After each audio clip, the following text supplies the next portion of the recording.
Do you know the sound of God's voice?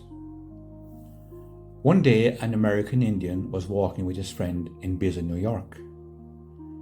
And he stopped suddenly and said, "I hear a cricket." His friend laughed. Impossible with all this noise. But the Indian crossed the street, bent down near a shrub, and uncovered a tiny cricket singing. Amazed, his friend asked, "How could you hear it?" And he replied, "It is not that my ears are better than yours. It's simply, what am I listening for?"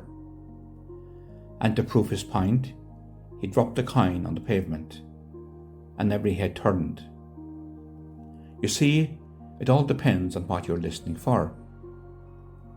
So, what are we listening for? Our world is noisy, and our days are filled with clatter, worry, rushing, and endless voices demanding attention.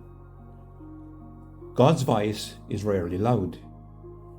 It is more often like the cricket song, gentle, quiet, hidden.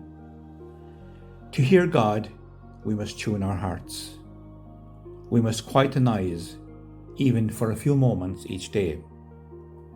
We must listen in prayer, in scripture, in the cry of the poor, in the beauty of creation, in the whisper of conscience. It is not that God is silent, it's that we are often tuned to other sounds. So let me leave you with this question. Do you know the sound of God's voice? And what are you listening for?